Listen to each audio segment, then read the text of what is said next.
Assalamu alaikum wa rahmatullahi ta'ala wa barakatuhu. In the name of Allah, the most gracious, the most merciful, we welcome all of our viewers to once again a brand new day in Ramadan. This is Ramadan series of Bold Solution and Possibility Political Talk Show on New World Television Ghana, Nima City. This morning, I think I have my brother here,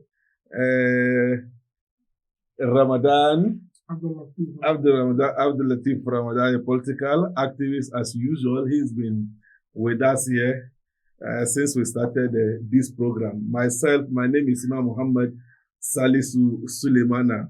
Without much ado, I think we'll just go straight to the issues. Today we have a lot on the table to discuss. These are current issues. Ayawasu is by-election is on. Baba Ali Yusuf is campaigning vigorously in the constituency, looking to change the dynamics and the narratives of the way Nima and Ayawasu East all the time. They've been voted one-sided for NDC.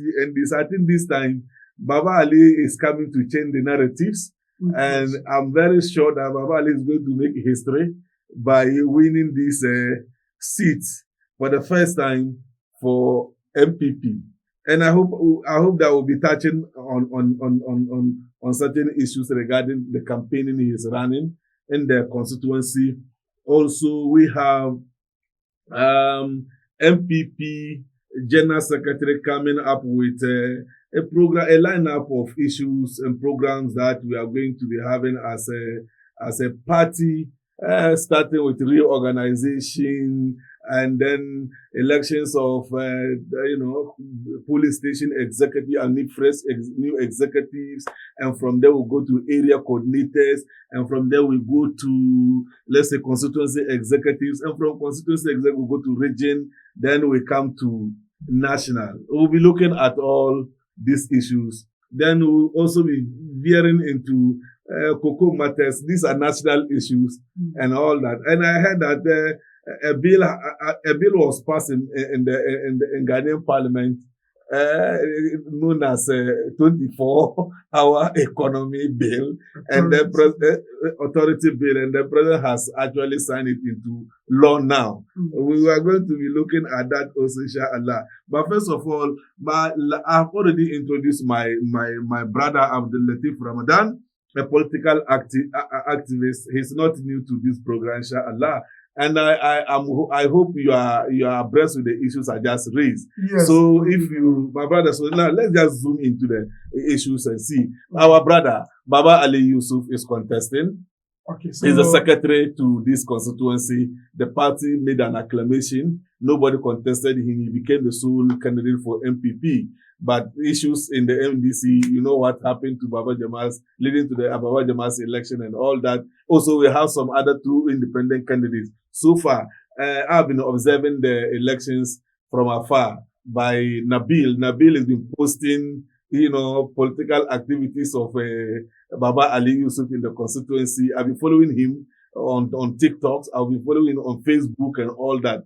He's doing well. I don't know whether you're also following the by-election in Ayawasu East constituency. Yes, good morning to our cherished listeners and viewers all over. We extend our greetings to you and our fellow colleagues, Muslims.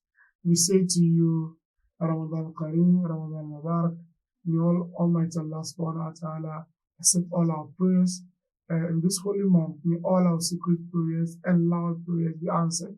May we be beneficiaries of this holy month. Inshallah, inshallah. To start with, I think we all have an interest in the by-election in the constituency. Yes. As a patriot, I have an interest. Moreover, as a Muslim, I have an interest. The reason why I'm speaking of this is very simple. This constituency, which is Ayawasu East, is a very dicey constituency, which has a lot of indigenes in this constituency. For me, like this, I have some of my grandparents who live in this constituency. my maternal grandparents who live in this constituency. Likewise, some of my relatives, very close relatives, who hail and live in this constituency. So, of course, we all have interest in this constituency. And it is our priority to see that the constituency has a leader that is going to, push in development for the constituency. For the past years, we've realized that Ayawaso East has always been lacking behind. When you look at all the Ayawasos, I think we have Ayawaso North, Ayawaso North, East, Central, and West. And West Wagon. Look, the truth of the matter is Ayawaso East has been lacking behind. And the constituency, to me, in my understanding, does not need much. It just needs some little things. When it comes to road infrastructure, just some small roads you need to do. Most of the major roads are already done. You just touch on some small roads who are even deteriorating. These roads were already in existence. That's what they are losing their time. They're expiring. So sanitation is very key. And you can't do this without having an indigene or a constituent who lives and understands them to lead them. That's the first thing we all need to look at. So you are saying that you needed somebody who is actually from the constituency, lives in constituency with the people, not hail, but actually living with the people. Not necessarily living with them. You see, the person hails in the constituency. One. Secondly, he has lived and continued to live with the people in the constituency. That's what I'm trying to put on board. Okay. And again, you see, if we're looking at somebody who has always been with the people in the constituency, we look no one than Alhaji Baba Ali Yusuf, who is the constituency secretary. Personally, I was vying for him to lead the constituency going into the 2024 election. Okay. When he contested as a candidate, yes, and he lost. Aspirant, right? Yes, he lost the election during the MPP primary. When he was aspiring, yes, he contested with other aspirants. I was vying for him because at the time, when you go down to the ordinary party members, their choice was Baba Ali. Everybody's choice was Baba Ali. They wanted Baba Ali to lead them. But he was beaten by 11 votes. By 11 votes in the primary. Yeah. See? And Baba Ali has always, look, when you talk of MPP Nina, you can't do away without Baba Ali. Look at human development. The way he has helped the young people in the schools. In the schools. Secondary schools. GHS. Primary schools. Look, when I remember during MPP's time, when the students get to school with this school posting, everybody, let's go to Baba Ali. Ajawajin Baba Ali. Barajagam Baba Ali. Baramukira Baba Ali. Let's call Baba Ali. His name has always been the list of the people. The constituents. The Gen Zs. Yes. Everybody is, when you're talking of any help that is going to be rendered to the young people of this constituency, they look nowhere than to go to Baba Ali. He has been with them, he understands them, and he has constantly made all efforts to support them with their needs. So with this kind of person, how then do you tell me that he is not the best person to lead the constituency? Let's look at our opening, which is the NBC. They had gone into the primaries. Look at what had happened. A lot of scandals, sharing of money, items. All these are ethical. You see, for me, I don't want to look like we are saying other people do, but to that level, in the middle of voting, to make it so obvious and so clear, it doesn't speak ethically and morally of the community we come from. We are Muslims, and we have elders in our communities. They've always, instilled discipline in us, and they've always taught us to make right choices, not driven by monetary, stuff. Inducements. I get them. So with this, when you go into an election and you realize these things happen, it tells you that Do we really have a future in our community? So somebody can just sit down and accumulate enough money. Yes. And come to the constituency. Yes. From Akotia or wherever he's coming from. Whatsoever he's coming from. He'll just come and say, these people have come to buy them. I'm coming to buy them. I'm coming to give them 32 inches television. And they'll give me 32 votes to beat the other. It's so embarrassing. Quite embarrassing. Quite embarrassing to see this happen in the Zulu community. We have actors in our community. We have a constitution that guides us even above the 1992 constitution, which is the Holy Quran. 90% of indigenous in these constituencies are Muslims. Almost all the aspirants were Muslims. The majority of the delegates were Muslims. So how then do you go do this? Bribery is haram. Bribery is haram in Islam. So why do you do this? Your faith. Are you jeopardizing with the faith? How do you appeal to your deen as a Muslim? So for me, I am perceiving that indeed the good people of Ayawaso East are going to look for a right choice. Not somebody who is going to flirt around with money, but somebody who is going to bring in development to the constituency. Especially when it comes to Baba Jamal, who was riding on a moral high ground. Yeah. You remember this thing, Dr. Mahmoud Bawumia visiting this shrine, I think Ulomoy or something like that. Yeah. And then they adore him with some herbs. Yeah. And then Baba Jamal will have to come at Dr. Mahmoud Bawumia. Have you seen him recently? I don't know why you want to go the same thing. Yeah, you see, for me, I would say this is a law of karma. Yes. And you see, the God we all worship, Allah subhanahu wa ta'ala, is not a blind God. Yes. He does not even blink. Let's talk of he to sleep. So when you accuse your fellow colleague, he says, Allah himself says that when you accuse yourself, your colleague, for not being a good Muslim. Or being a kafir, or he or she is not, you will not die. You that's accusing him, you will not die, but you have to do what you accuse a person of doing before you die. And that is what is happening, to Baba Jamal. So it's the saying of Allah, it's not the saying of human. So for me, in politics, in as much as we do politics, let's remember we have a God we worship as Muslims. Yes. As young people, let's be guided with the principles of where we're coming from. Let's be guided with the ethics of where we find ourselves. Our elders have given us good moral upbringing. You see, with Dr. Mahmoud Bawumia's issue, for me, look, we are, even before Islam came, we have tradition. Oh, yes. Some of these things are tradition. Some of the things we even practice in Islam are Arabic cultures. Yes. When you go to Arabic world, that's the culture they practice. So what are you trying to tell me now? So today, if I wear my fugu, in Islam, do we wear fugu? No. It's culture. It's a culture dress. Yeah. So when my fugu and I'm going and a Muslim from a different world sees me, so where it's not good. What you're doing is not like a worshiping shrine, because you see some those who worship idol wear fugu. Does that make me a fugu worshipper? And if Allah subhanahu wa ta'ala says, he says, understand this, he says, never aman bin niyat. Before you even worship Allah subhanahu wa ta'ala, you have to have a niyat, intention, by verbal or by heart. Or by action.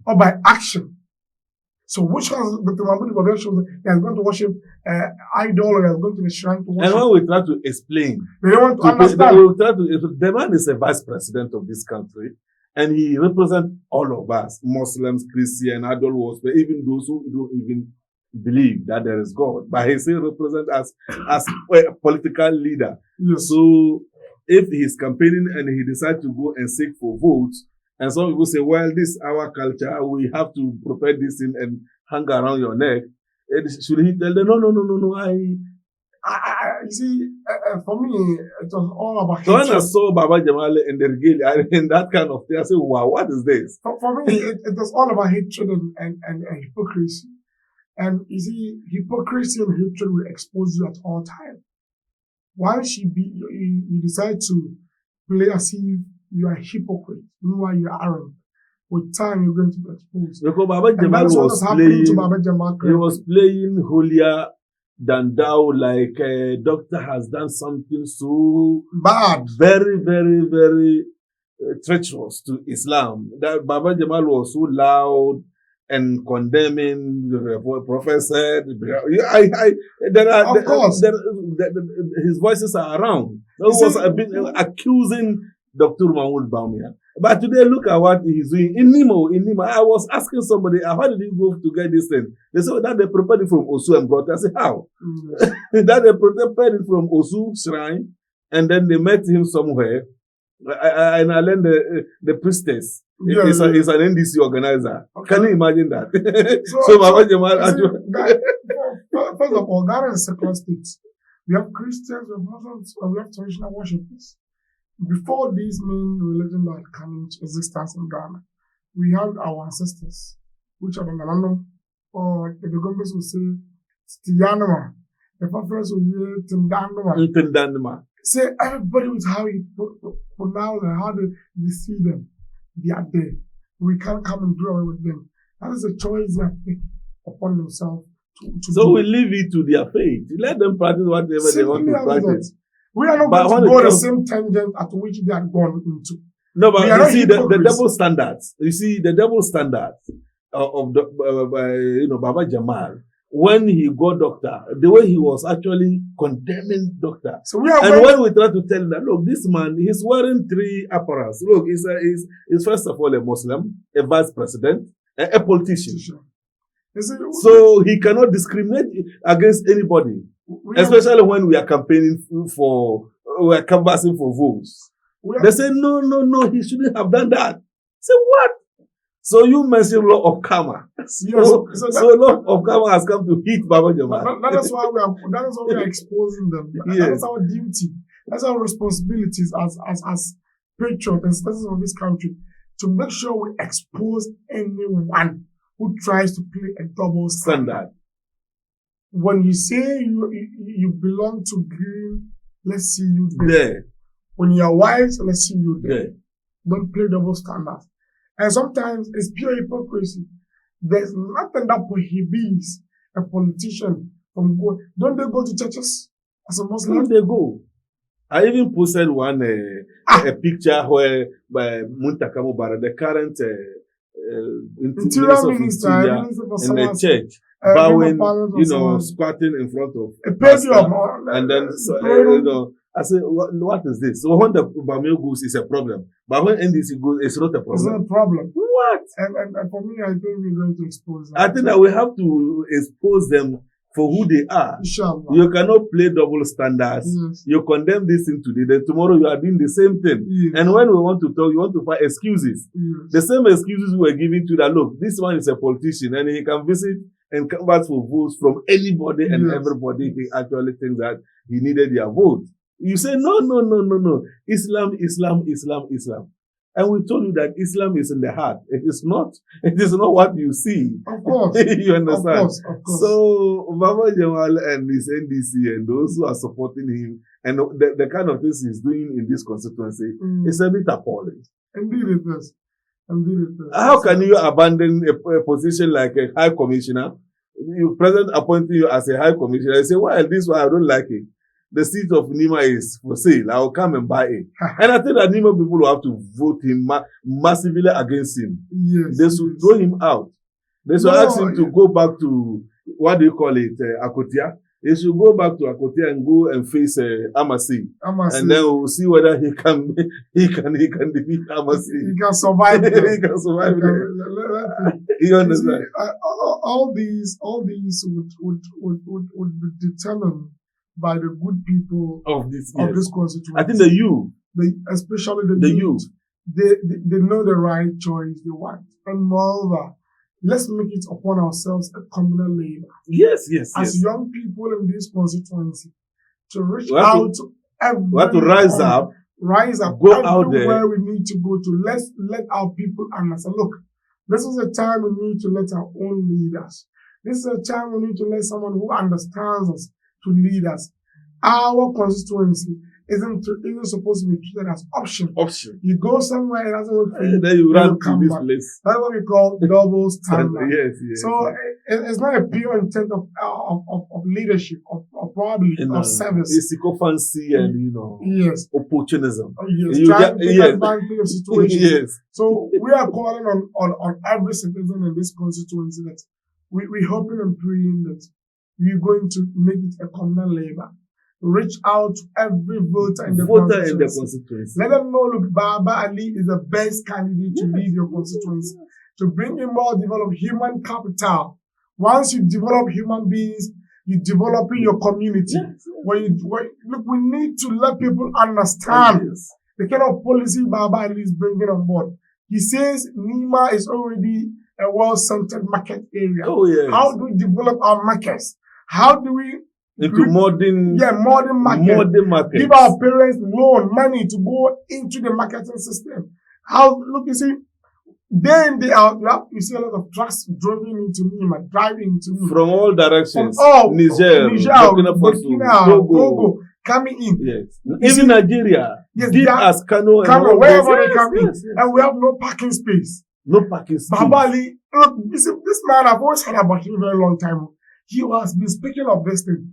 You come to Nima Market on Mondays and Saturdays, traffic choke. He said, look, when I'm giving the nod, I'm going to create a very big down below parking space. Wow. All these big trucks are coming in. Just go there to park, pay some discharge. Money. We use those money to make other developmental projects in the constituency. This is a well-thinking man. And it can be done. It is possible. So you are viewing us and listening to us from New World Television. Ghana, Nima City, on the program Bold Solutions and Possibilities. Yes, and it is possible that, in fact, Nima Market can be turned into a modern market where you have all the facilities down below. All the cars they come, you can't even see a car outside. All of them, no matter how large the truck is, it will go down there and go and discharge its goods. So this is what Baba Ali is advocating for Nima. It's a very big something that all of us will have to support. I think NDC, they have taken Nima for granted. They've taken Ayawasu East for granted for so long time. The loyalty to voting, just voting because at this time we do away with this kind of voting. Yes. Let's think of development. Look, go to Iowa Central and see development at Iowa Central. Yes. Go and see the development in Iowa Central. Go to Iowa West Wagon. Are you going to still, be stuck at one point? No development. Look, let's just move across the roads. Check and see. The sanitation issues in Nima is very bad. It's just too much. It's too much. We need more developments in Nima. Look, one of the things I am praying to God that if Abale is giving the nod, he should be able to tackle first the sanitation issue. It's very bad. Look, we are close to the seat of government, and it is very bad. You see, and we have young people, very talented young people. That's why I've been saying, look, Baba Ali, he said he's going to develop human capital. He's going to invest in young people. When you have young people going into business, develop their talent, have more money, they will come back to invest in the community and will develop the community together. We are all stakeholders in this community, whether we like it or not. We are stakeholders.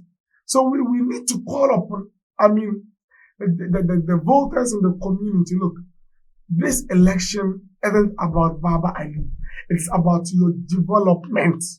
You've been in Nima for close to 20 years. It's about change. It's about change. What has changed in Nima? I think we have to be dynamic here. Yes. We have to.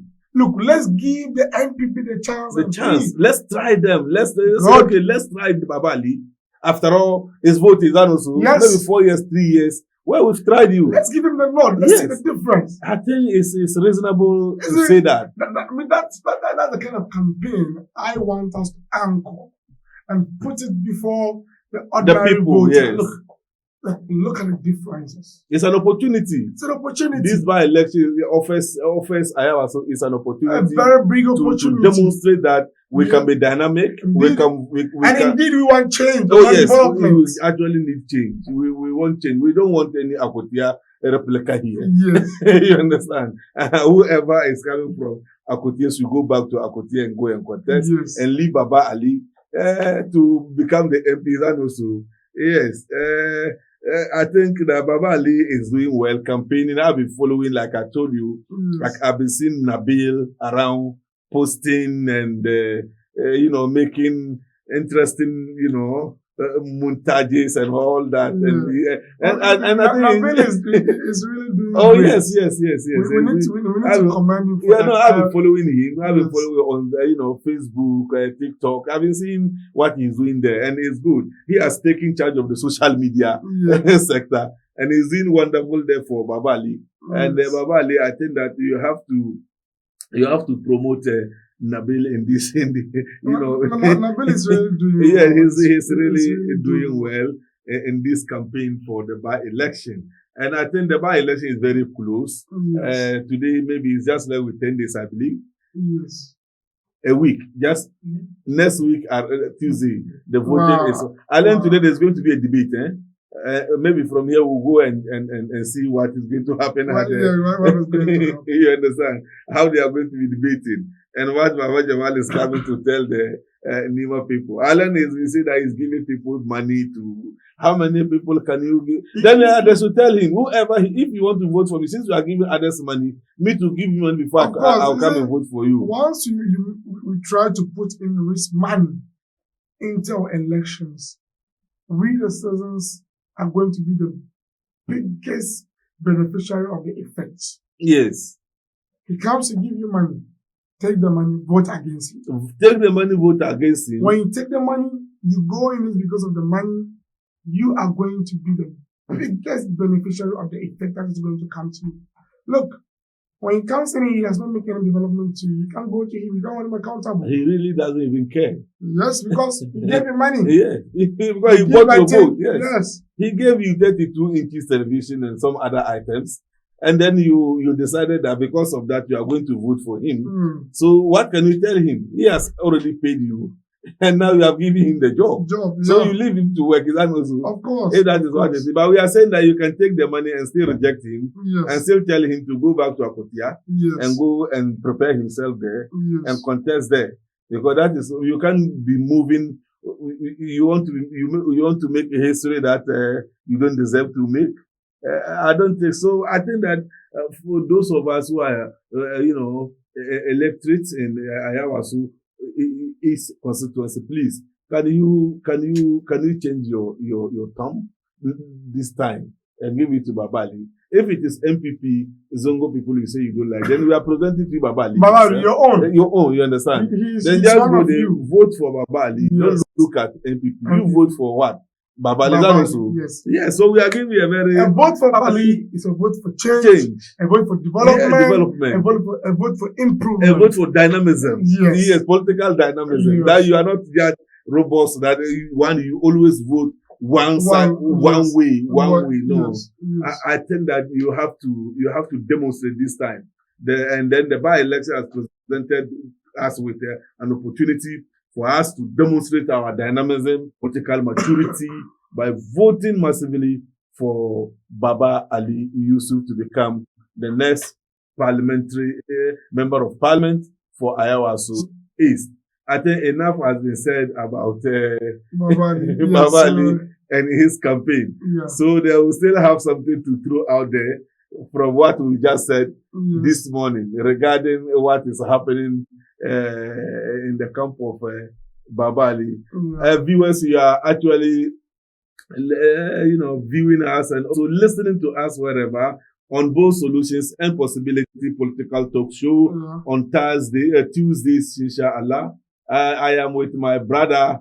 I am with my brother ABDUL-LATIF Ramadan.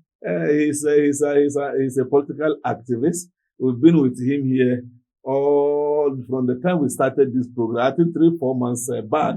Yes. we've been here campaigning, and we campaigned for Dr. Mahmoud Bawumia. He won, and now Mahmoud Bawumia is working underground, approaching others in terms of how he can unite, he use his leadership to unite the MPP party. I don't know whether you followed our General Secretary, MPP General Secretary, on this reorganizing, process that is going on from next month, March.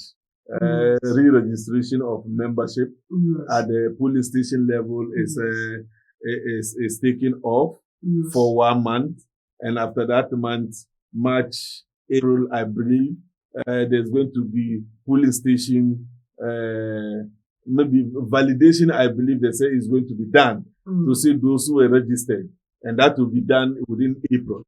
And from April, May, then the constituency, the polling station elections will take off, and then polling station executives will be elected. Then they will then look at electing area coordinators. First, it used to be area coordinator, but now they've expanded it, and now they made it 5.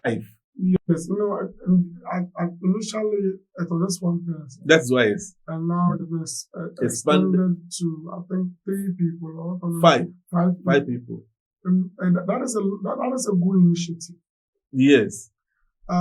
This morning, I think we need to applaud and commend the national, the high decision body of the New Patriotic Party for doing a human's job for us with the SNEC. Indeed, they've listened to the cry of the grassroots, and the young people who are into this party. For me, I am perceiving that all that is happening today, it's a foundation they lay for the young ones in the party, because they have seen this already, and they are building the party for we the young ones. And I think as young people, we need to, take it upon ourselves, listen to them, and follow them gradually. We don't need to follow them with haste, a step at a time, and all things shall align. In as much as I say this, I think this initiative of rebuilding, re-energizing the base of the party, reorganizing the base of the party, is one that we've all been calling for. And just as I've told you earlier, they've listened to us. For a very long time, we realized people call you and say, look, I think I'm a member of the party, makes a Ghana card. I don't have a party card. How do I get a party card? Then you begin wanting. So people want party card. Ordinary party card becomes a problem. So I think all that has been taken into consideration. Let's go with the base first. How party members can join from the polling station level, which is from 1st March to the 29th, right, of March, which is next month. People who are interested in joining the New Patriotic Party can join the party. Everybody, bring everybody on board. And you realize Dr. Mahmoud Bawumia has taken it upon himself as well. All the old folks in the party who one way or the other were not aligning with the party again or are still of the party, he's trying to bring them on board gradually. Yesterday he had gone to visit Kojo Mpini. Okay. Some couple of weeks ago, we saw him with at Kennedy. Some couple of weeks ago, we saw him with former chairman Afoko. So this tells you that Dr. Mahmoud Bawumia is a symbol of unity, and the current leadership are also working with his vision, which is to unite the party.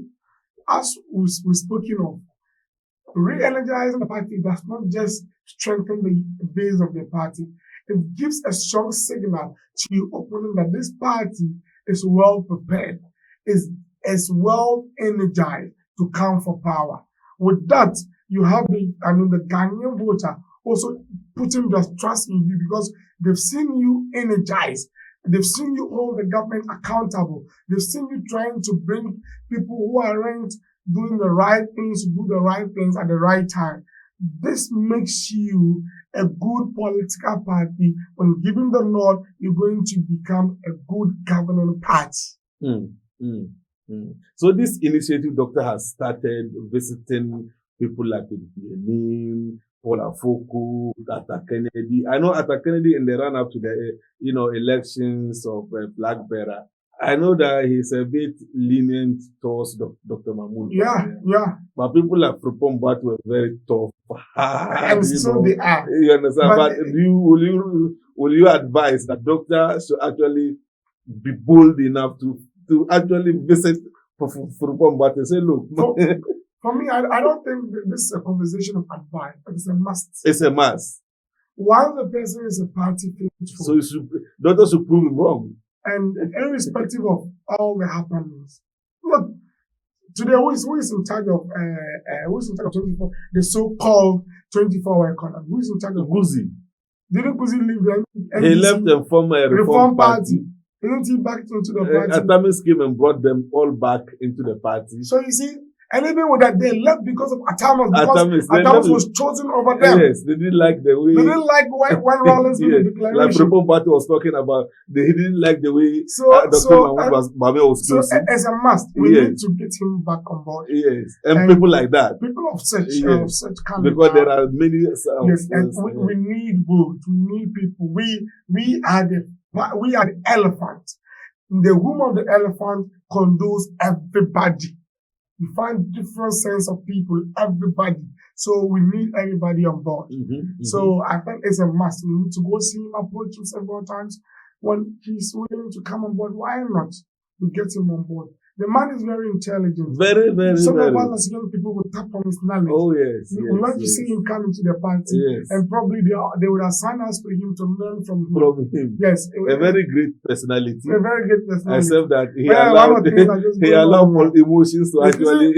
I think I heard one of our communities making this statement, I think yesterday or so. Yes. That Dr. Mahmoud Bawumia is dedicating this year to rebuild the party. And I think it's fantastic that we actually went to do the election very early. You see, when elders speak as a young person, you need, when you don't understand, you shouldn't be so quick to criticize. Take your time and then think. So me, when the decision had come for us to go, amend our constitution, elect our flag bearer before the top-down approach, a lot of people were complaining, we are going to do that. A lot of issues were coming up. And I said close, I was like, look, these people have been in the game for a very long time before me. So you know what they are talking before about. Us. And I don't think one person will just go and sit now, say this, and everybody will follow. They are well-meaning people. They are very intelligent. They think they're grown. So with a lot of political wisdom. So when they're making decisions, they are making decisions beyond our thinking. Probably circumstances or situations have led them to make decisions that we may not understand. And indeed, it's all reflective. So the NDC, we are sending a caution to the NDC. This year, we are rebuilding our party. We're energizing our party. We will come after you by the closure of this year. There's just much for us. Some of us have already started coming after them. It is a responsibility upon us to hold them accountable. The NDC have lied to the good people of this country, especially the youth of this country. Yes. They've lied to a lot of people. Yes. 24-hour, where is it? Teachers. They want to pass. I've been working for a whole year. They want to create an authority nurses for it. And student nurses are not paid their allowances. Some nurses were even last month. Some of them are crying for jobs. Not paid. So some of them are also at home, not paid. Lancashire exams for teachers were told it was going to be cancelled. The price has even increased. What happened? What happened now? Today when they are buying electricity, it is more than the game they play Aviator. It's more than Aviator. People buy. It runs like that. Look, electricity tariffs are increasing. Expensive to buy electricity. Same as water. I asked for water for the past 1 week. My area, there's no water at all. I think they are rationing water, I believe. No water at all. 1 week. And even water doesn't flow. And some people have always complained of doing so. In some areas, the lights are off 3 hours. The next hour is on. Like, what's happening? We need to know what is actually happening in the energy Something sector. is happening. Something is Something happening. fishy is happening. Something not palatable is happening. Yeah. But they don't want the citizens to know that this is what is happening. And they are hiding it. I tell you, for the past 1 week, my area, no water came through the tap. So I've been Domi Kwabinya. Domi Kwabinya, look, when I go home, I ask my wife, is water? I don't know, there's no water. So we have to go out there and begin to fish for water. Where we see there is a tank and they are selling, we go. And now if you go to buy, they say 1 gallon. That gallon they call 4 gallon, 1 CD. The other day I went to buy, and then the lady said 1 CD. When she saw me coming back to buy, I said, "Medical be can 1.5." Wow. 1 CD, 50 pesos. I say, crazy. What can you do? You need the water. You have to pay. You have to buy. You wouldn't have to. You understand? So as we're speaking of, after we build the base of our party, we move on to the coordinators, which is now going to be governed by 5 members. Have the chairman, I think the secretary, the communication, and the research officer, if I'm not mistaken. Then we have these people who are going to be in charge of all the electoral areas.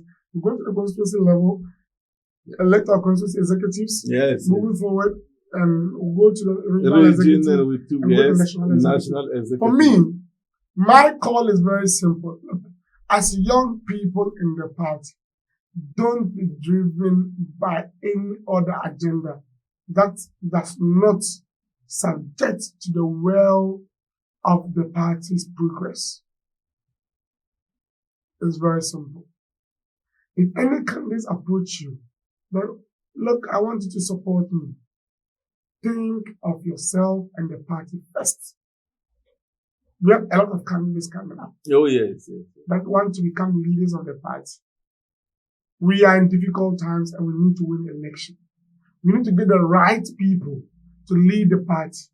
My call is very simple. We need right people to lead the party. Don't be driven by any other alternative than to win power for the party. When somebody comes to me, I'm going to give you money, support me, blah, blah, blah. Look, don't waste your time. It is going to affect you. When the party does not win power, you're not going to benefit from the party. So when we don't get the right people, how do we get power?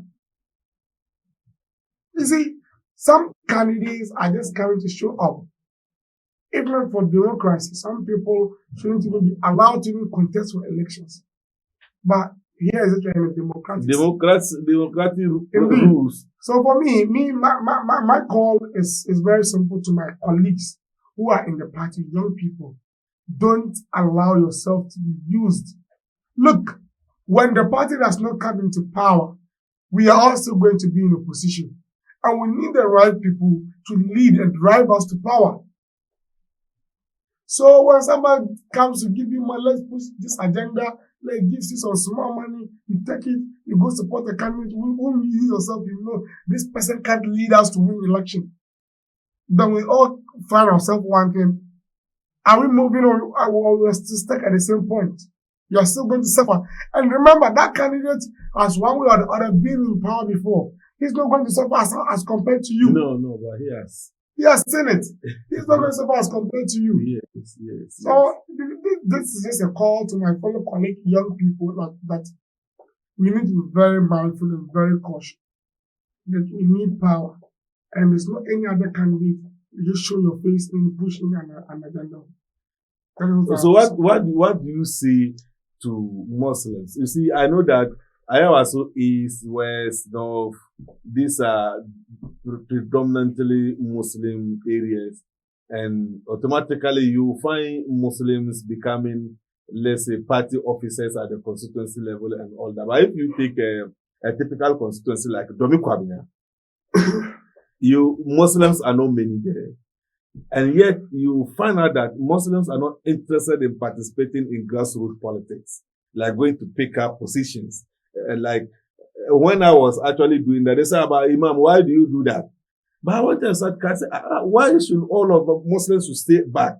And then others are actually participating and we are staying back. So somebody should show up.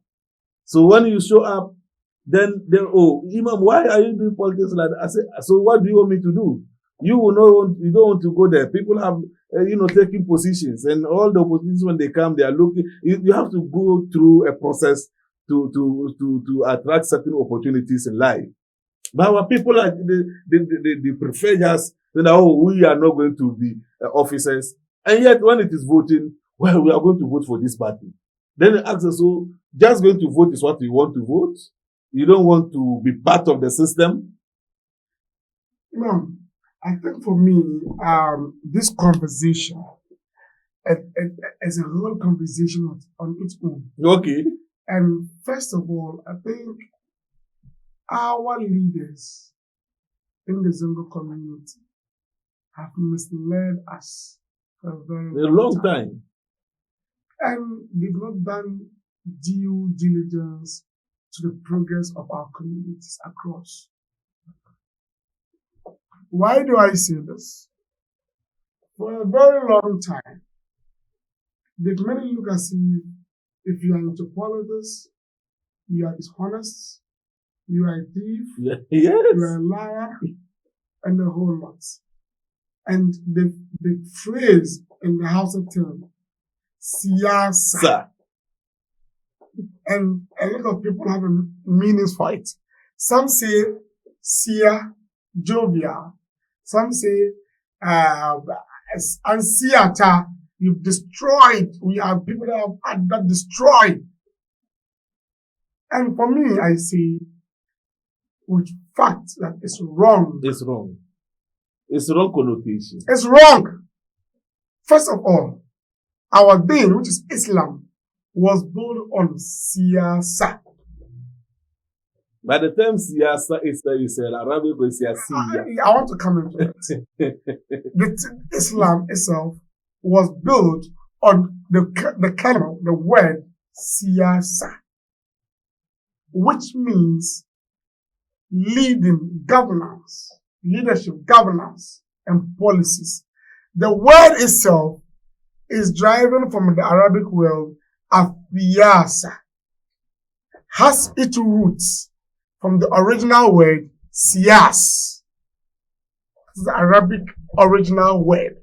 It's either, you could either say it means governing or policy, or just like leading. But our people misunderstood it and misinterpreted the word. If I didn't know, is it a lack of knowledge they didn't have? Or at the time, the politics that were happening is what they didn't like, or what? No, maybe it's a Hausalization of the word. Look, and I can tell you, as a student of an Arabic, look, 50% of the Hausa word Arabic words. Oh, yes. 50% of Hausa words Arabic words. Yes. When you begin to learn and go further, you get to realize that most of the words used in Arabic, Hausa Arabic words, and they are corrupt words in the Hausa language. In a very interesting way. Yes. So you see, they've lied to us, deceived us for a very long time. And we need to call this a spade. He's one of my greatest mentors that I look up to him when it comes to knowledge and everything. Is Professor Isa Ali Pantami. He's running for Gombe State Governor in Nigeria. Are you sure? Yes, he's running. I've been telling somebody that I've been telling somebody that I will meet Professor Isa Pantami. I will tell him to contest for Nigerian president. No, you see, he wanted to contest for president. We're not going to go that. I'm saying I was telling somebody that the day I will meet him face to face. Indeed, he was going for president. Yes. And president didn't work. And, he had gone to join the ADC, trying to lobby for their running mate or something, and it didn't work. So he has gone back to APC, his former government. Okay. And he's going to be contesting for governorship in I think it's Gombe State. Gombe? That's where he's. So he comes from Gombe? Yeah, he comes from Gombe State. That's where he's coming from. He has been minister before. Communication. Minister of Communication. And the Buhari. And he's an IT expert. Okay. He's a professor in IT, in computer science. Wow. And moreover, he's an Islamic scholar who has taught in Medina for a very long time. Medina to Munawwara. in Arabic language for a very long time. I know he's a very intelligent. When it comes to Islam, he's an Islamic scholar. 100%. Is very knowledgeable. The man who actually memorized the Quran, even Buhari, I think the whole Buhari. No Buhari, we're limiting him. He has memorized over 1,000 pages of books, different times. Yes. And he's intelligent. So having this kind of person, being a governor, and so then you tell me as a Muslim, I shouldn't participate in politics. What are you trying to tell me?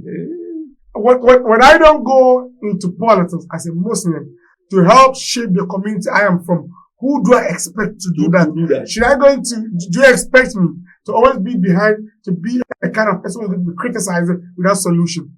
Then with that, I am a hypocrite. I'll be a hypocrite to only be a person who would always criticize without any facts or without going in to make the change. You should be a change-oriented person, not always to be behind criticizing people. Kind of leadership. That's what's so good. They will criticize you, and they won't give you any solutions. It is hypocrisy. If you follow them, then you actually also miss the point. Yes. You understand? So I stood my guy and said, hey, imams are supposed to do politics.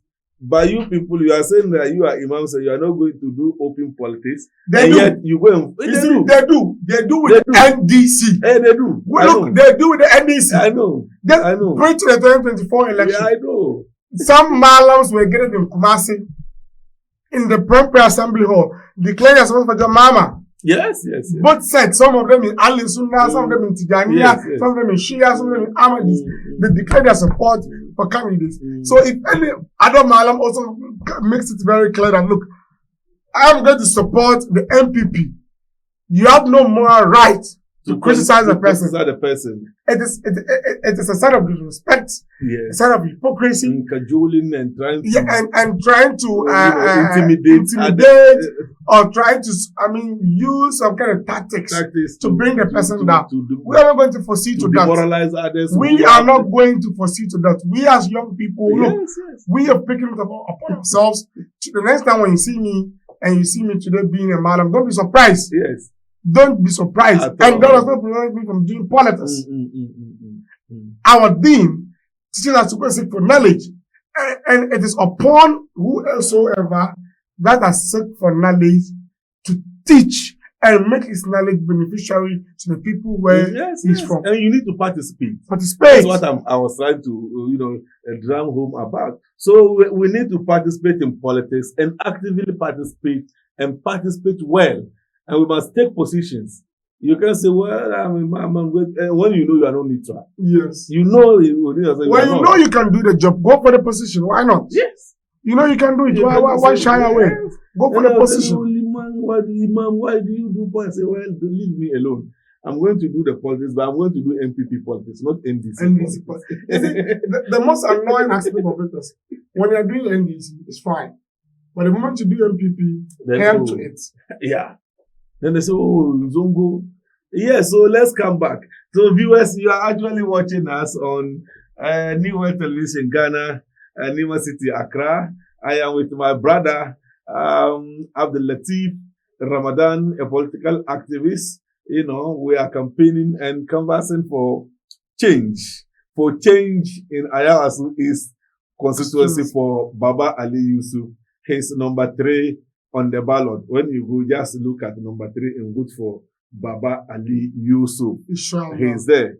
Next week by this time, right? Next week, we are voting. So everybody should prepare themselves and go out there and vote for Baba Ali Yusuf. So that we must change. We must make sure that this time, Ayawaso is you change your way of voting. Your loyalty to one party is just too monotonous.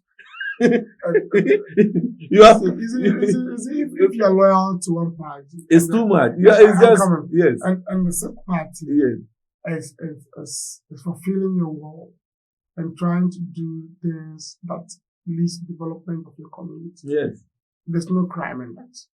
Loyalty without pay, loyalty just like that. There's no development that comes out of it. It's useless. And we need to start to think of change. Yeah, And change. the change is now. Change is now. We are calling for change. Change for Ayawasu is inshallah. You know, one of the issues our General Secretary raised, Kodia, is the issue of a polling station. After you've been elected as a polling station officer, you can actually go on to contest any position at the area like electoral area coordinator position, or the other 4 positions which they brought to be added to the other one, making 5. You can actually go and contest. If you win, then you resign from polling station. But if you don't win, then you still hold your polling station position. That one, how do you see that? For me, I think it's a good way to go. Okay. Sometimes the person we have people that sometimes after being polling station executive, then you realize the community realize that this person is very good. Yes. He has a potential. Yes. Let's support him. Let's push him. And you see the call upon him. Probably he goes and he does not win. Then he loses his position. I think that's not fair. Yes. And with that, you can't replace. Yes. Once the album is done, it is done. You can't replace the person. You just take the person off. And that's not fair. And you still need somebody to work in that portfolio. So how do you do that? So just retain him. Just retain him. Yes. I think it's a good way to go. So when he mentioned, I said, this is a very good decision. So that if you want to go and contest up there, just go there. If you win, then they'll shift. They'll move you there. Yes. Then maybe they'll find somebody to replace here. But if you don't win at the top there, then you come back. You remain at your position as a polling station executive. But we will encourage Muslim youth. If you look at MPP, polling station officers, some of them are as old as 70 years, 60 years, women, and sometimes I wonder, you don't see our Muslim ladies, old ladies participating in politics like that. I used to wonder. It is all about the mindset that has always been put in already for a very long time. Some people said politics was haram. So we really uphold our deen. So once that happens, and I observe our parents, it's relax. But I can tell you, in my family, from my grandfather, everybody did politics. And you can't tell me my grandfather is not an Islamic scholar.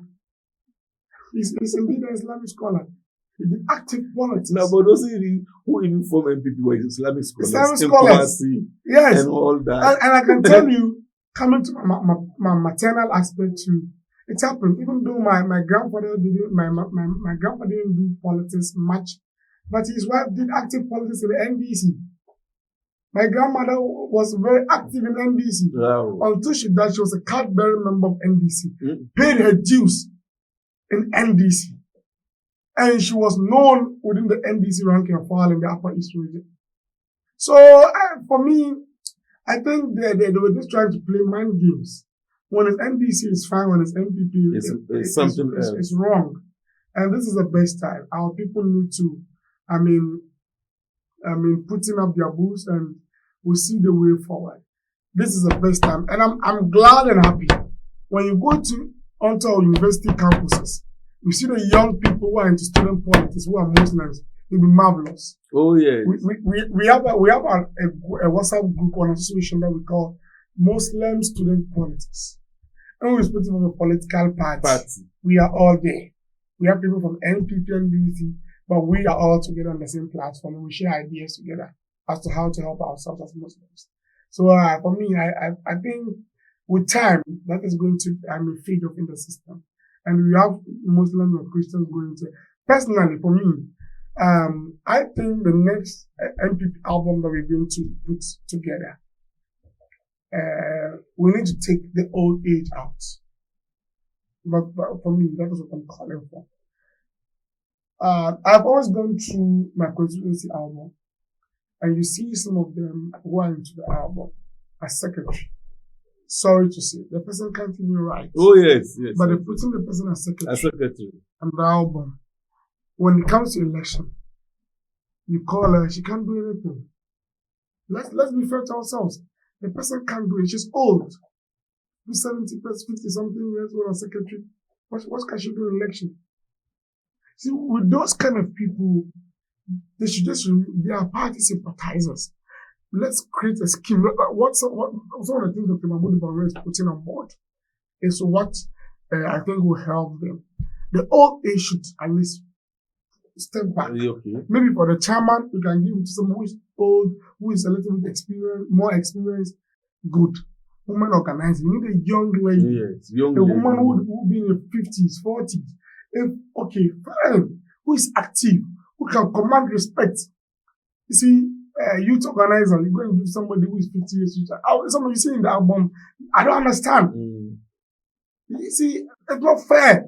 When it comes to the election, who are those going to do the job? You need young people.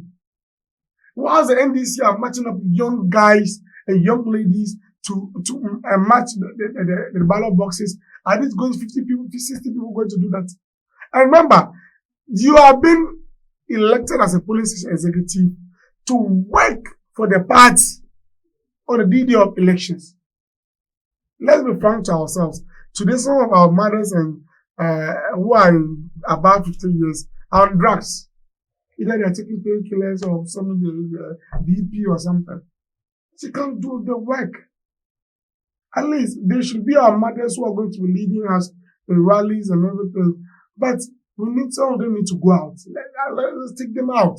And I was really glad when they said, as a secretary, you need to have at least a diploma before you become a secretary. I think from the constituency level or so.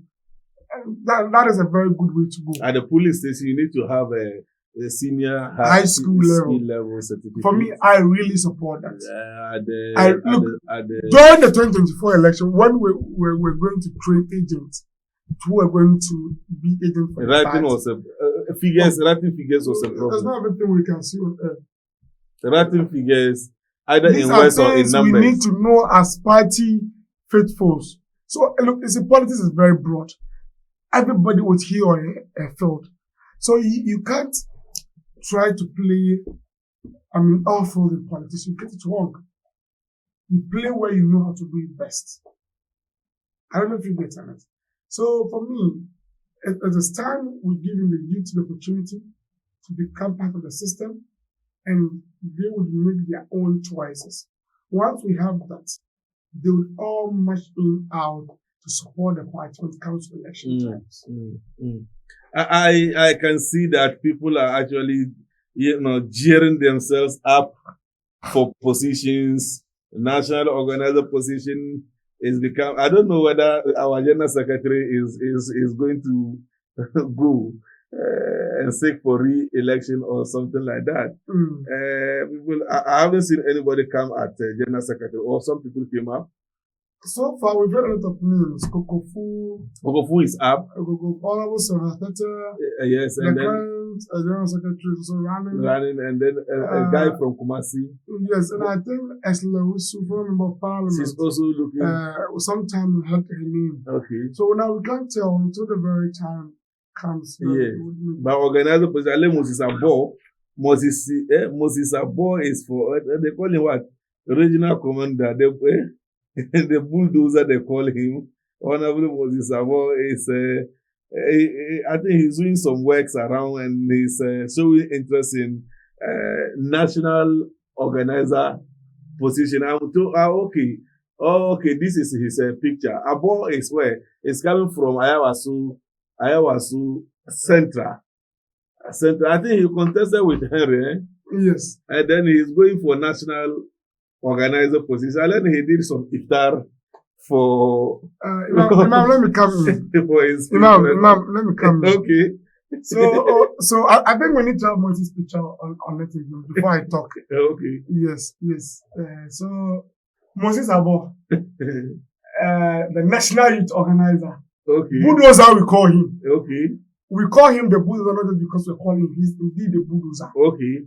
The commander-in-chief of the Blue Army. Okay. Blue Army. Yes. Or there is a group like that. Of course, there is a group like that. Blue Army. When we're losing our seats in Greater Accra, when the NDC were trying to intimidate everybody, intimidate us and take some of the seats, The only person we saw was Moses Abo.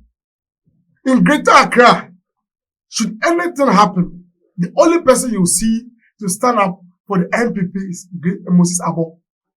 Moses Abo, during his tenure as a Greater Accra youth organizer, two-term Greater Accra youth organizer, we all know what happened. We all saw his handwork. We saw his homework. Today, you remember when we lost the election, the NDC were intimidating us. Immediately he formed the Blue Army. The NDC also toned down. Okay. We need great people, great young men, who come out with fearless, who the NDC, whosoever they are bringing up to do their market tactics, they will know that there's also meter or meter. There's no other person who can match the NDC going into the 2028 election than Moses Abo. Okay. I am telling you for facts.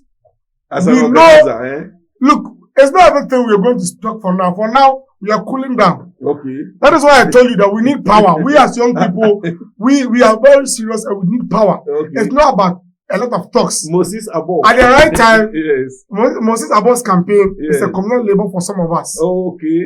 You see this man here, Moses Abo, his campaign is a communal labor for some of us. Okay. At the right time, we'll come out to talk. Okay. At this point in time, we're just toning down. And inshallah, if MPP wants to win power, come 2028 election, we are looking no further than we're going to bring Moses Abo for the national organizer for New Patriotic Party. He actually put the bulldozer. He is the bulldozer. When he's coming with might. Mm-hmm. He comes with some sense of energy and might. Okay. So Moses Abo is the right choice to lead us going to the 2028 election as a national organizer for the New Patriotic Party. He cuts across. Currently, as we speak, the Blue Army he has formed has a representative in all regions in Ghana. Wow. Who has done that? When we lost power, some of them didn't get around to hide.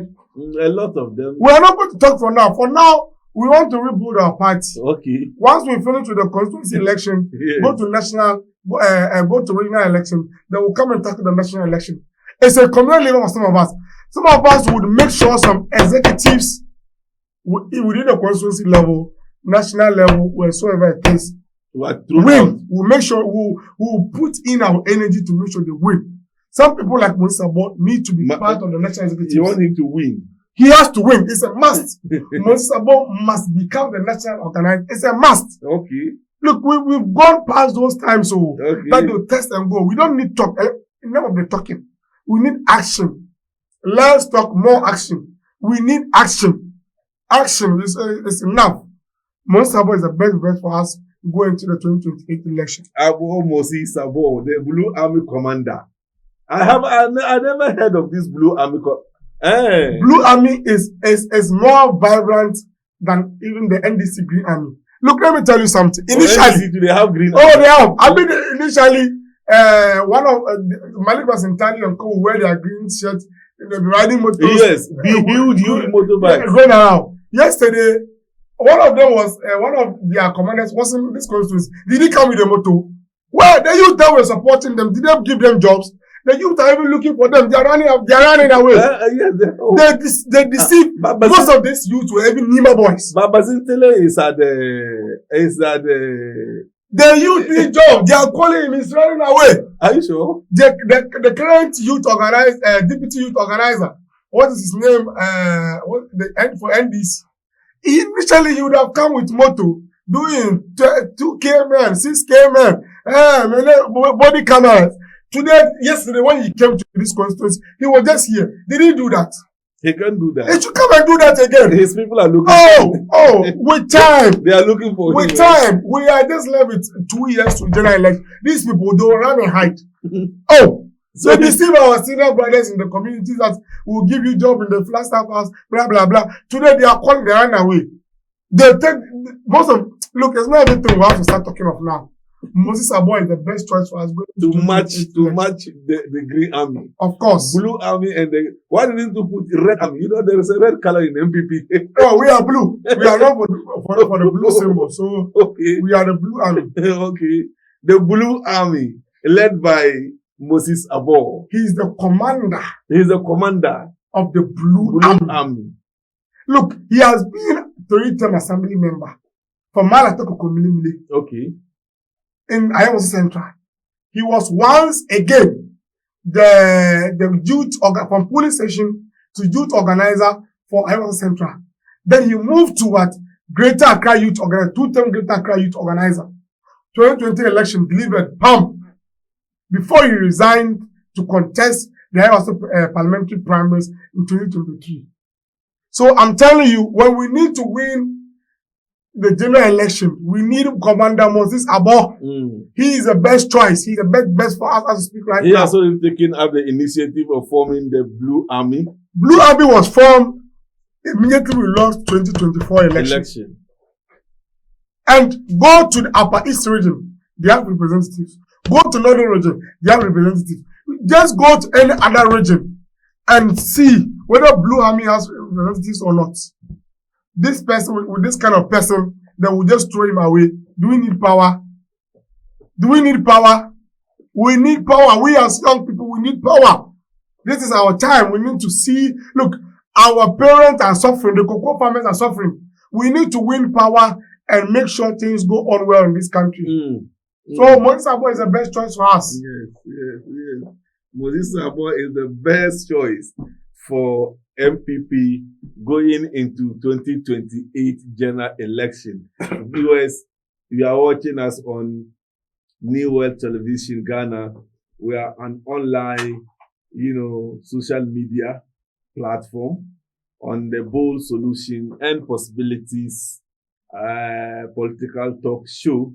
Every Tuesdays, we are here to discuss matters regarding MPP politics and by large extent, national politics.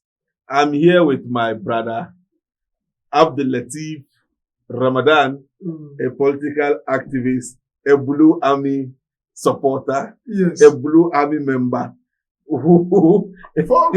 My goal beyond that. Mine is to see that we have the right people lead the party in 2028 election. We need power. We need to also taste power. We need to put this country onto the right path. Where the country is heading towards is very bad. And as such, we need to have the right executives to lead our party. That is why I am vowing for Commander Moses Abo. But in this, I say that we MPP, we have no moral right to comment on any matter at all. That's what they are saying. They say talk is cheap. When teachers are crying, you should pay them. You are telling us we have no moral right to comment on whatever they are doing. When cocoa prices was moved from 400 cedis to 3,100, and you bought it from 3,100 in less than a year to 2,500, you are telling me I have no moral right to complain. That's what they are becoming. When electricity tariffs are increasing day in, day out, you are telling me I have no moral right to comment. At the right time we'll meet. For now, let's deal with internal, I'm saying that when you meet an NDC communicator on a platform like this, and you want to make comments, they say, are you also commenting? Are you talking? Oh, that's what they say. That is why I've made it very simple. Yes. I have taken cocoa from 400 cedis to 3,100. You took it from 3,100 to 3,600 or so. You brought it back to what? 2,500. So you are telling me you have no moral right to complain, right? But you have the right to defend, because dollar is stuck at one point and people buy in electricity quadruple of the amount they buy in a month. That's what they're trying to tell me. That we shouldn't talk. At the right time, MPP shouldn't talk at all. At the right time, we'll come after them. Okay. So for now, we are rebuilding our party. Okay. And still we are on them. It's not because of the MPP. Who has ever knew that there were crises in the cocoa industry? It took the MPP to voice out. Rice farmers are crying in the northern sector. Oh, yes. Maize farmers are crying. Look, these people, we would come after them. We would come after them at the right time. Have you gone to market to buy tomatoes? Oh, 3 for 10 cities. It's not easy. For me, because I want to speak with fact, I want to see for myself. Do you know one of the cheapest market you could get food items is Malata market. Or Domi market. Yes. Today, go to Malata market. Come to Buma market. Let's go to Asalanda, the market there. Yes. Adabraka market. Oh, that place is expensive. Oh.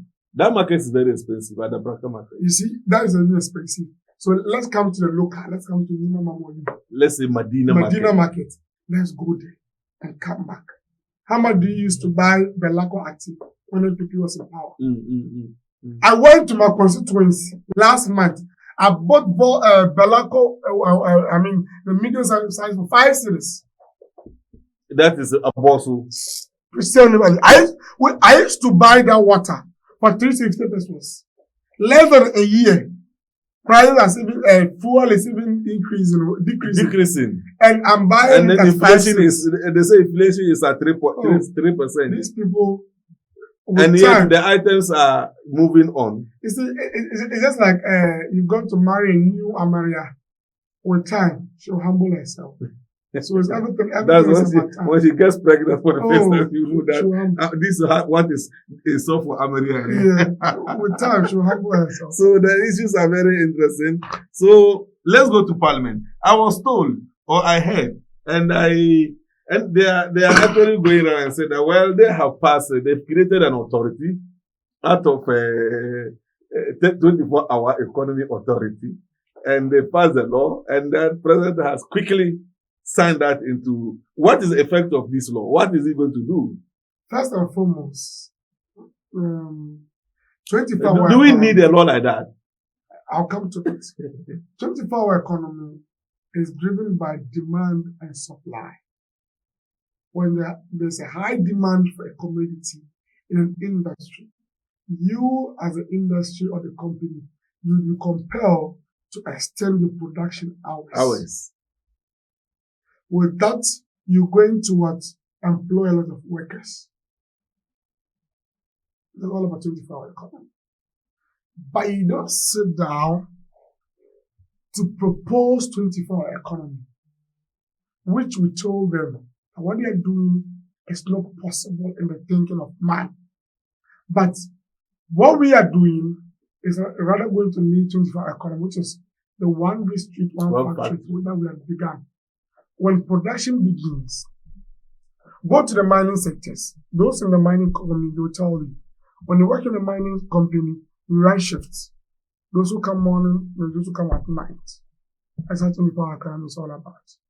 So when you have production level, when the production level begins to go high, the demand begins to go high, you increase the production level.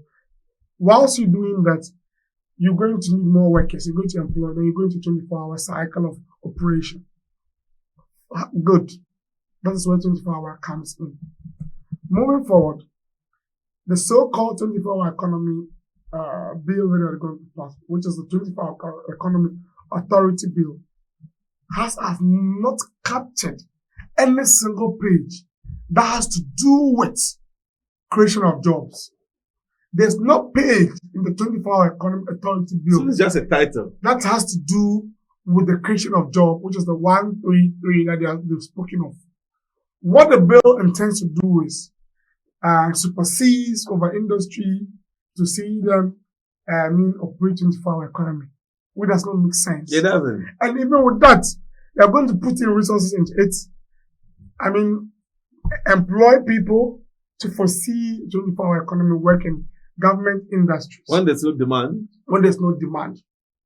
For instance, they said GRE and they said passport office and DVLA.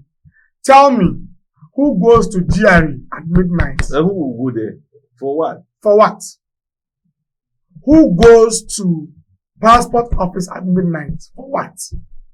Who goes to DVLA at midnight? For what? You see, who goes to register a car at midnight? Who? Why the people are sleeping? But when we are talking of production, companies that deals in production, consumables, consumer items. Yes. I get pharmaceutical. They are those that go into 24 hours. That's why we have the hospital operate 24 hour. That's why we have the security service operate 24 hours. Some media stations operate 24 hours. That is what we're talking about. Not GRA, DVLA, and other institutions. The 24-hour economy, a bill that has gone to authority bill that has been passed, has not captured any single page in it that has to do with what we call the 133 job. The youth you promise job to be acquired for job. Somebody on social media, day in, day out, we supported the NDC. We need jobs. They are not jobs. They are calling on you, tagging you on social media, you're running away. The NDC scammed the youth of this country. They scammed Ghanaians. They lied to we, the youth of this country, and getting their vote. And today, they're just trying to find their way around it. We live to see. When Nana Addo Dankwa campaigned on free education, in September 2027, the bill was taken to Parliament, it was passed, and the first batch had gone through and enjoyed free education.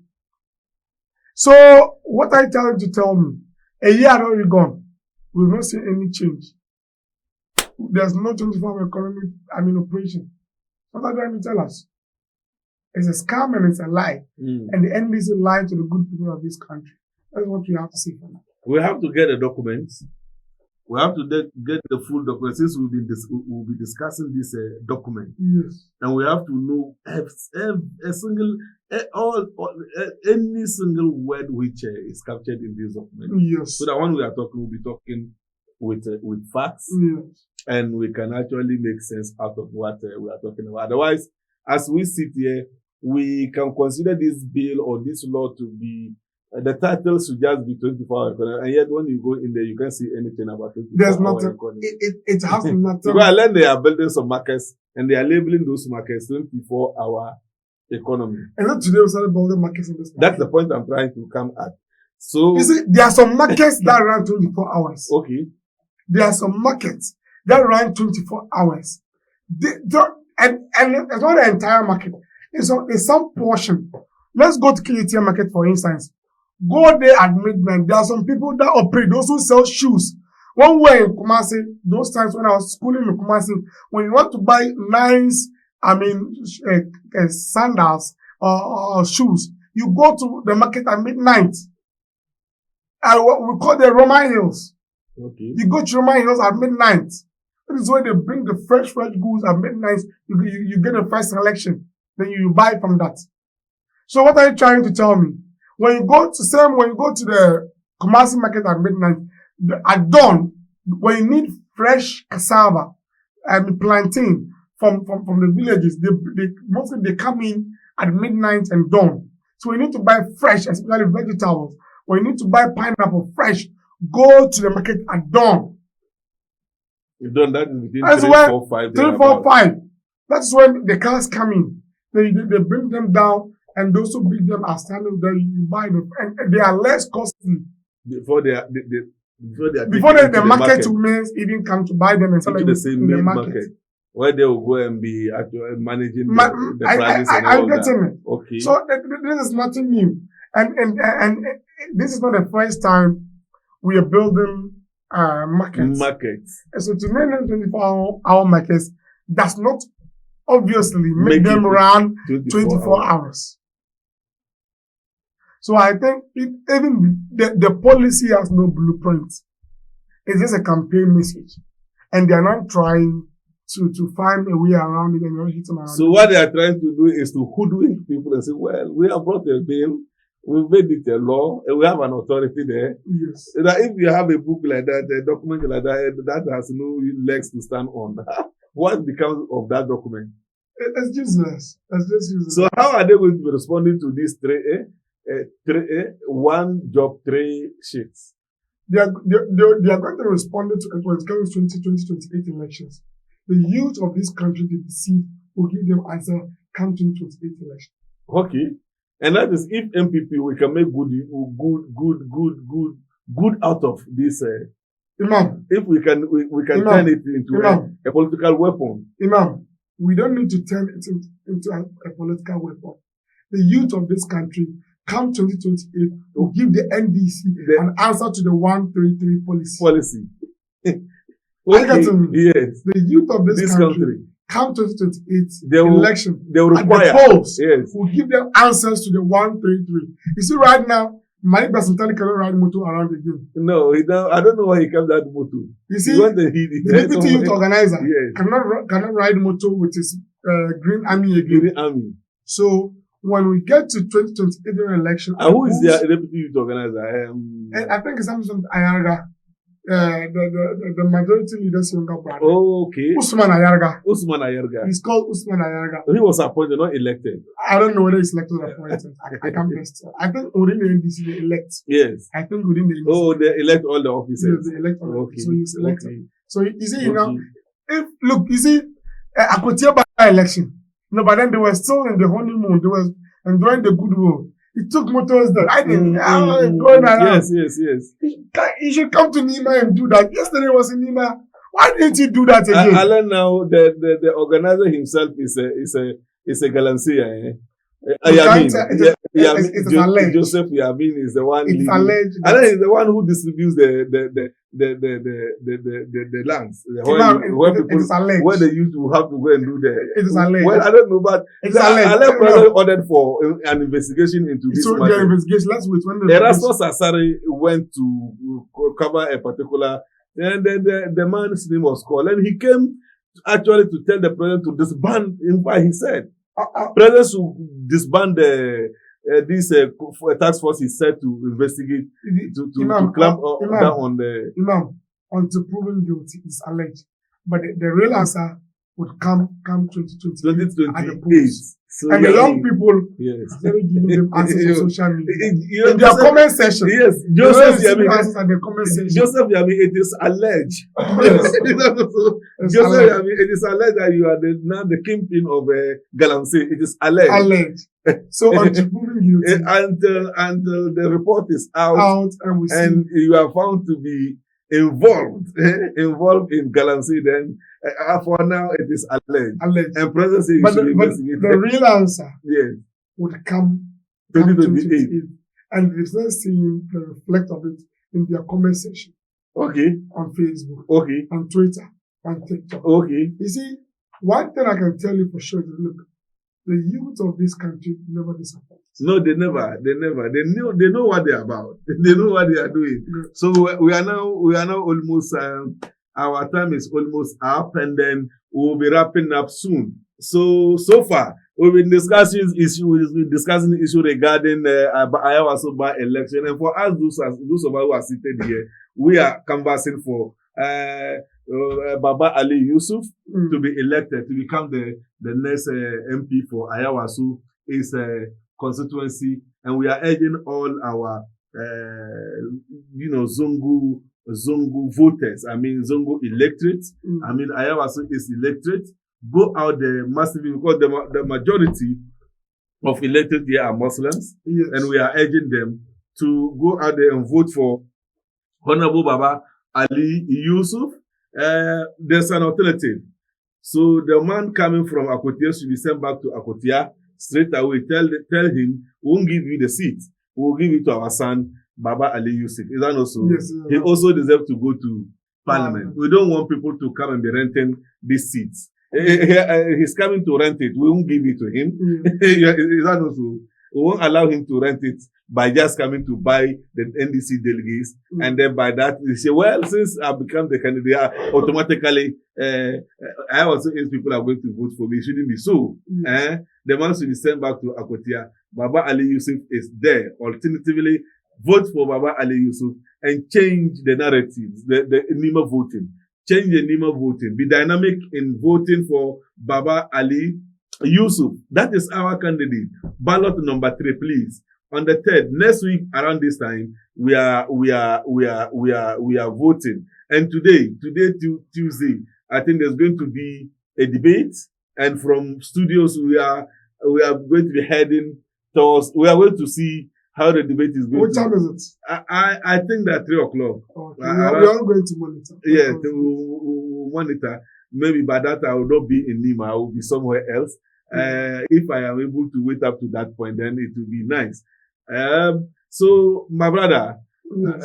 ABDUL-LATIF, Ramadan, what do you have for Ayawaso East people? Tell them something, then we close. The good people of Ayawaso East. Yes.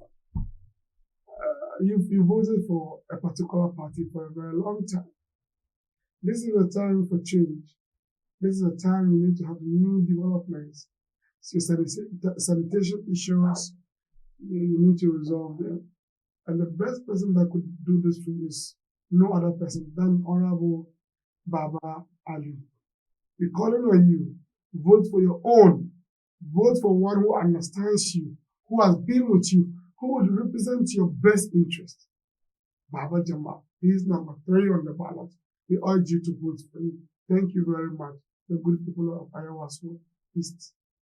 We come to the end of today's program, Bold Solution and Possibility Political Talk Show on New World Television Ghana. We are from Nima City, Accra, Ghana. I am Imam Mohammed SALISU SULIEMANA calling on all of us. Nima and then Ayawaso is elected. Please, Baba Ali Yusuf is on the number 3 ballot. Please, on next week around this time, please, just go there, vote for Baba Ali on number 3. Don't vote anywhere. Don't look anywhere. Just go straight to number 3. Vote for Baba Ali Yusuf. And then you change. By doing so, you have changed the narratives of Zongo, and then Ayawaso is the way we've been voting. We should be dynamic in our voting this time, inshallah. Let's change, and change must come. And it must come through Baba Ali Yusuf next week around this time. Assalamu alaikum wa rahmatullahi ta'ala wa barakatuhu.